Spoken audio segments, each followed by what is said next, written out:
Don don de don don de don don de don don don de don don de don don de don.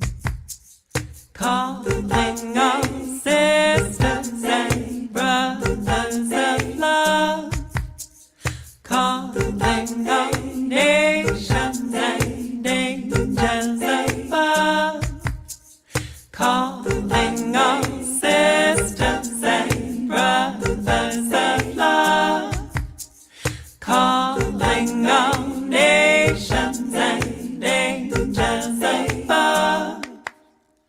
Oh, oh, oh, hey, hey, yeah. Oh, oh, oh.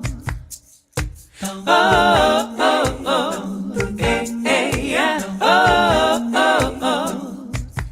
Let us rise, rise, rise, like a phoenix from the fire, and we will fly, fly, fly, higher and higher and higher, and we will stand, stand, stand, in solidarity for this sacred land, and we will lead, lead, lead, with compassion for all humanity. Oh, oh, oh, hey, hey, yeah. Oh, oh, oh. Oh, oh, oh, hey, hey, yeah. Oh, oh, oh. And we will pray, pray, pray, for love to show the blessed way. And we will hear, hear, hear, the truth that leads us out of fear. And we will really choose to see those we perceive to be our enemy. And we will be set free with the light that shines in you and me. Oh, oh, oh, hey, hey, yeah. Oh, oh, oh. Oh, oh, oh, hey, hey, yeah. Oh, oh, oh. And we will choose to heal the pain we feel, and we will rise above, 'cause we are warriors of love. Oh, oh, oh, hey, hey, yeah. Oh, oh, oh. Oh, oh, oh, hey, hey, yeah. Oh, oh, oh. Oh, oh, oh, hey, hey, yeah. Oh, oh, oh. Oh, oh, oh, hey, hey, yeah. Oh, oh, oh.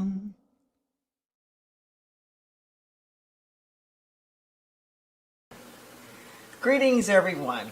This is Reverend Deborah Johnson, and welcome to the Light Ministries Sunday service. Let's just take a breath together. And thank you, Heather Houston, one of our long-standing members of the Inner Light community, one of our songstresses. We just are so grateful for you and your ministry and for granting us permission to use your video as our opening this month. What a time it is. Let's just keep taking a breath. You're going to keep hearing me say that. Say welcome to you from wherever it is that you're coming in from. I know people are tuning in across the United States. People are tuning in from other countries. Perhaps you're with us live. Perhaps you're looking at it at some other time. But what we know is that whenever you're looking at this, it's the right time. And we feel you in our hearts. We are one. In the divine, there is no time. There is no space. So whether you're looking at this in your kitchen or whether you are in a sanctuary, it doesn't matter. It doesn't matter, because Spirit is just as much present everywhere. You are a holy being, and wherever you are is holy ground. So, wherever you are tuning in, you could be in your car listening right now, and your car is a sanctuary. in this moment. And I want you to feel that, to just get into that vibration. So whatever it is else that might be vying for your attention, to just move into a deep sense of the sacred happening right here and right now. Let's just take a breath. Every month we have a theme. And this month of January 2021, our theme is intent. And every week we always have a set of affirmative activations. These are affirmations that we say that when you use them, it really recalibrates your frequency, it recalibrates your vibration, it sets your attention and the focus in the direction in which you really want to go. We give them as a gift. You can find them on our website, you can find them on our social media, and we share them with you now. So I invite you to just pay attention, read along with me, our affirmations for today, the topic, forever creating the future. We welcome the next leg of our collective journey. We are forever creating our future by the choices that we make today. Humanity can't be anything that we humans are not. Encoded within us are seeds of greatness. We choose to evolve into our highest potential. Drama is optional. We don't need crises to create permission to be generous and compassionate. We unshackle our capacity to care. We unleash our willingness to contribute. We reignite the fire burning in our collective souls. Who we become today provides blessings for the next 7 generations. We're humbled by the legacy we leave.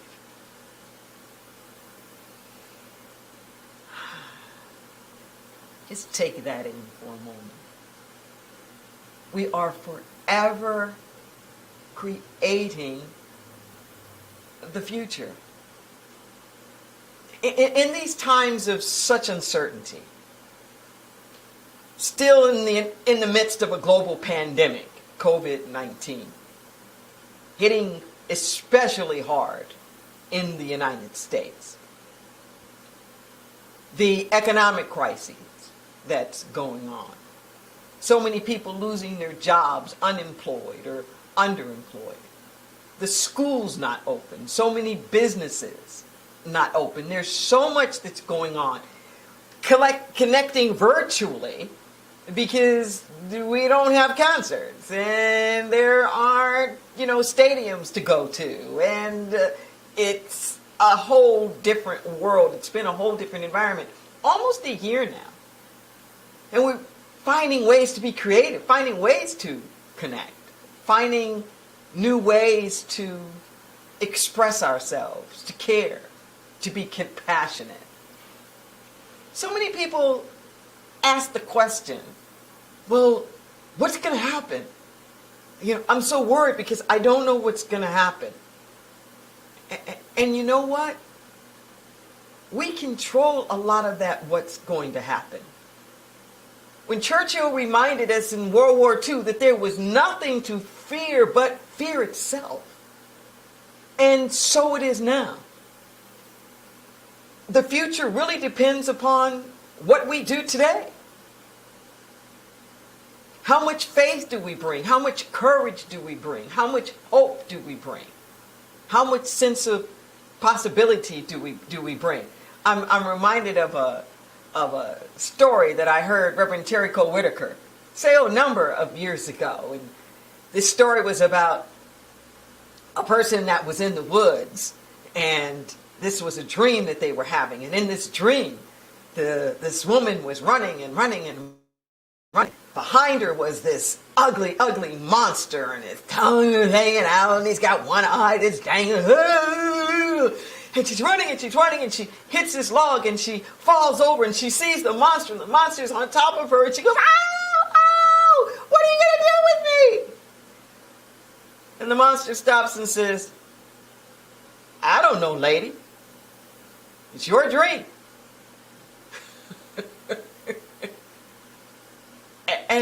And so it is with us. It is done unto us as we believe. We're in such an extraordinary moment of time. Nothing like this has ever happened before. There's never been a global pandemic like this before. There's never been a time when we could see how our fates were so incredibly intertwined with one another. We've never had a situation where we've impeached the president twice. There's so many things that it's just like we've never been in before. But you know what? That also means new opportunities. If we've never been here before, then maybe we have an opportunity to not just go back, to not just try to get what we had before, but to do something new. I remember something that a friend told me after one of the big earthquakes that we had here in San Francisco. Had here in California, and he happened to be living in San Francisco, one of those big old Victorian houses. And all the books fell off the shelf. And he said he looked at the rubble on the ground and he thought to himself, I've been wanting to reshelve those books for a long time. Why don't I do it now? Think about it. Think about it. We're going to have to recreate. We're going to have to recreate how our schools run. We're going to have to recreate how our businesses run. I don't know what's going to happen, but I think we've turned some kind of tide here with people working at home or working off-site. It's hard for me to imagine that we're actually going to go back to the way that it was before. And I'm seeing a lot of companies starting to repurpose or do something else with their large campuses. I don't really know from that standpoint. But what I do know is that as we move forward here, we get to say what it's going to look like. When people can gather together back in churches, we get to say what kind of services do we want to have. We get to say what this looks like from here. Pain pushes until vision pulls. Pain pushes until vision pulls. If we don't just keep our attention focused on what's wrong or what's missing, and we start to articulate what we do want, who knows where that can go? Inner Light has a campaign going on now called #Visions Igniting. #Visions Igniting. And we invite you to join into it. We're sharing visions of what you do want to have. You create the future. We're not just between here and there. What can you do now? So it's not what it was, and it's not what it's going to be. What can you do now? Here at Inner Light, for example. We can't have the Sunday services. Okay. You know what we're doing? We've stepped up our game in our food bank. We're doing 2.5 times what we used to do. We have 3.5 acres here. We have space. So you know what? Space that used to be for classrooms, that kids aren't in anymore, you know what? Food's in there. There are food shortages. And we're doing our part of what we can do to help feed people. Free food. And you know what? You don't have to be a member of this spiritual community. We don't care where you are. There's not some litmus test that you have to pass. We don't care if you're red or blue or didn't vote at all. If you're a citizen or you're not a citizen or you're an immigrant, it doesn't matter. We're all in this together. We're all in this together. Part of creating this future is, what is the compassion that we can show? What's the new way of being? I'm reminded now of a story in Scripture. There was a point in time when there were these lawyers who were busy quizzing Jesus. And they were asking him, what was the greatest commandment? They were assuming that he was going to go back to the 10 Commandments, or that he was going to talk about some of the practices that they had to do, or the rituals. And Jesus didn't do any of that. What he said is that the greatest commandments were these: that thou shalt love the Lord thy God with all of thy heart, with all of thy mind, and all of thy soul, and love your neighbor as yourself. He said these two are the greatest commandments. So like, okay, then tell us who the neighbor is, if that's what we're supposed to do. And Jesus goes on to tell this story. And he tells this story about this Levite, who's a member basically of their Hebrew tribe. This Levite is on his way. He's on the Jericho road. It's this long, treacherous road. This road between Jericho and Jerusalem. And it's known for a place of great danger. Very, very steep. Like a 2,000-foot drop, almost.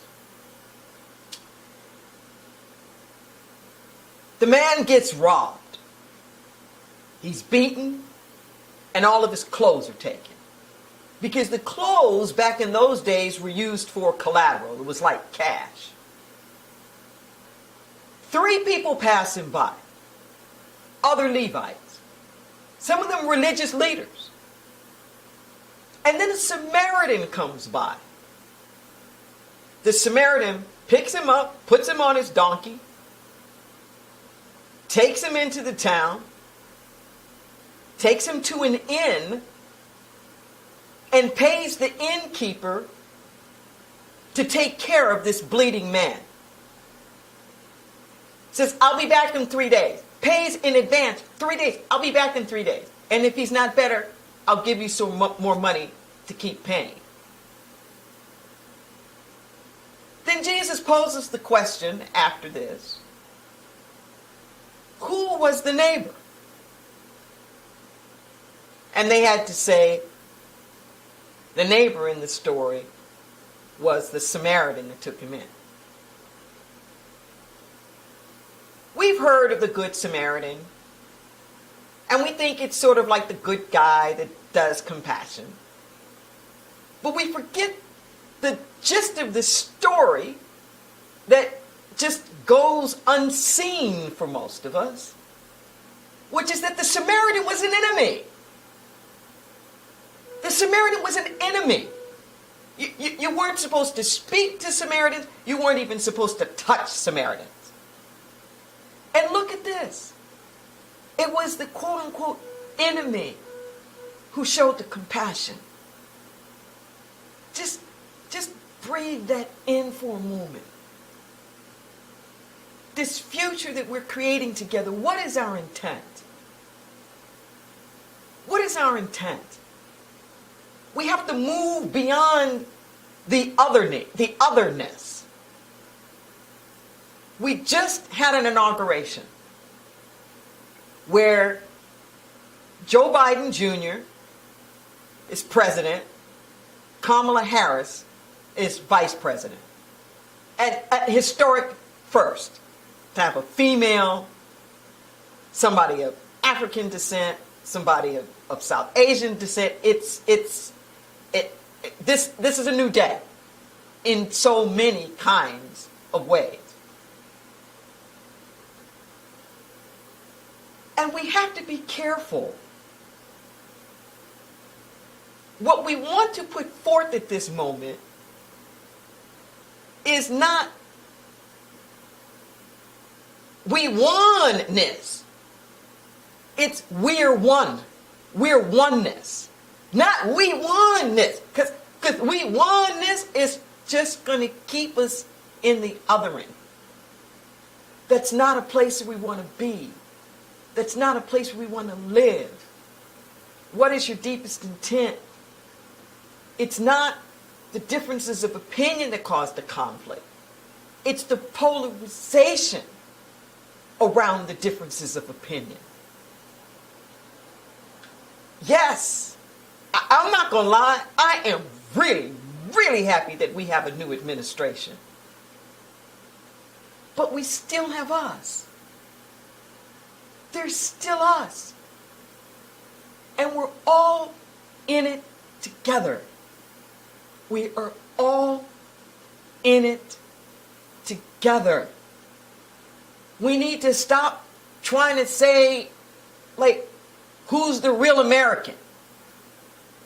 Well, that's not us. You know, that's not American or American. Yes, it's all of us. It's all of us. It's the ones who stormed the White House. It's the ones who pressed through in Congress with the electoral college vote certification. It's the first responders. It's the people in prison. It's the people who are packing the food and growing the food in the fields. It's everybody. Everybody. Just breathe that in for a moment. Breathe it in. Don't orphan anybody. Don't make somebody the Cinderella stepsister in the story. We're all in it together. Make that your intent. Is that the future that you are forever creating? If you talk about you want an inclusive world, then it's got to be an inclusive world. And if you're busy trying to figure out who you want to cut out, then you know better than the ones that you're judging for wanting to cut you out. The question isn't who's the right person to cut out, but it's that you want to cut anybody out. We'll make it through. And we'll make it through together. There are people right now who are in a Zoom watch party. They've been watching this message now in the Zoom watch party. And if you're not in that watch party, you can join them. Every Sunday, they're there. You can join it at any point in time. When I get through here, I'm going to hop into that Zoom group, and be with them. And I invite you to continue this with us. We'll be singing songs. There'll be breakout groups where we can talk to one another, and you'll be able to share what you've been getting out of this message and things that are coming up for you. Let's keep the party. Let's keep the party going. We appreciate all of the support that's coming in. You'll see that there are opportunities to give. There's URLs that are being put up there. You can donate via PayPal. It's a very easy way to do that.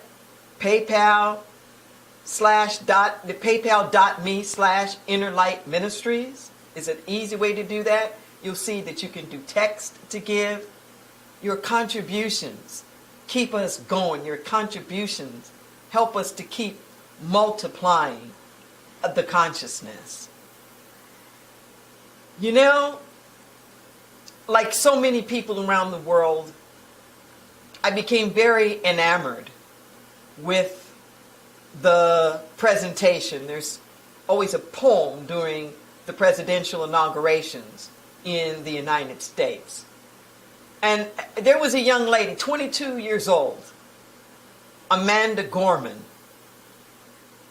Her message was so profound that I want to give her the last word.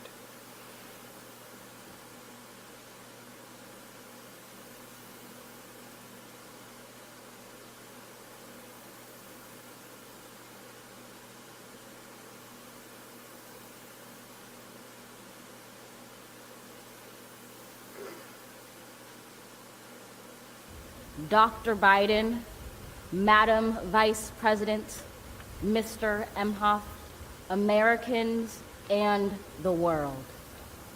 When day comes, we ask ourselves, where can we find light in this never-ending shade? The loss we carry, a sea we must wade. We've braved the belly of the beast. We've learned that quiet isn't always peace. In the norms and notions of what just isn't always just is. And yet the dawn is hours before we knew it. Somehow we do it. Somehow we've weathered and witnessed a nation that isn't broken, but simply unfinished. We, the successors of a country and a time where a skinny black girl descended from slaves and raised by a single mother can dream of becoming president, only to find herself reciting for one.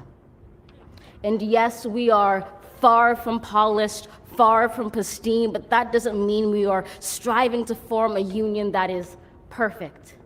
We are striving to forge our union with purpose, to compose a country committed to all cultures, colors, characters, and conditions of man. And so we lift our gazes not to what stands between us, but what stands before us. We close the divide because we know to put our future first, we must first put our differences aside. We lay down our arms so we can reach out our arms to one another. We seek harm to none and harmony for all. Let the globe, if nothing else, say this is true. That even as we grieved, we grew, that even as we hurt, we hoped, that even as we tired, we tried, that we'll forever be tied together, victorious, not because we will never again know defeat, but because we will never again sow division. Scripture tells us to envision that everyone shall sit under their own vine and fig tree, and no one shall make them afraid. If we're to live up to our own time, then victory won't lie in the blade, but in all the bridges we've made. That is the promised glade, the hill we climb, if only we dare it, because being American is more than a pride we inherit. It's the past we step into and how we repair it. We've seen a force that would shatter our nation rather than share it, would destroy our country if it meant delaying democracy. And this effort very nearly succeeded. But while democracy can be periodically delayed, it can never be permanently defeated. In this truth, in this faith we trust, for while we have our eyes on the future, history has its eyes on us. This is the era of just redemption. We feared it in its inception. We did not feel prepared to be the heirs of such a terrifying hour, but within it we found the power to author a new chapter, to offer hope and laughter to ourselves. So, while once we asked, how could we possibly prevail over catastrophe? Now we assert, how could catastrophe possibly prevail over us? We will not march back to what was, but move to what shall be, a country that is bruised but whole, benevolent but bold, fierce and free.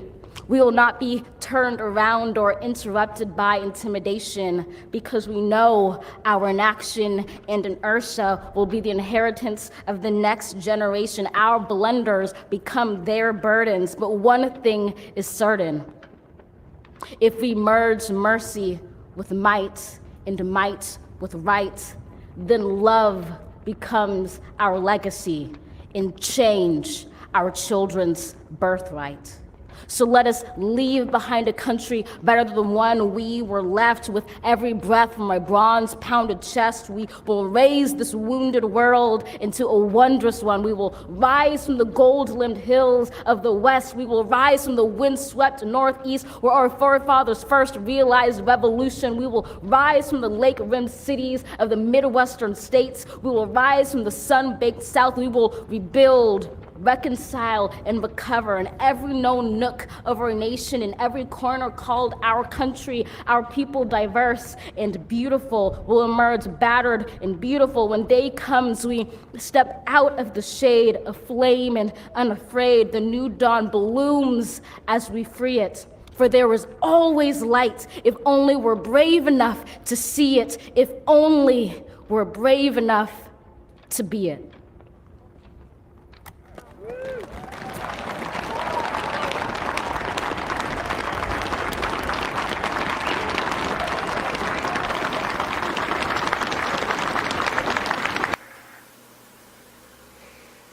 Thank you, Amanda. That's an amen if I ever heard one on this. See you in just a moment in the Zoom gathering that we're going to do following this. Let us take this consciousness and multiply it.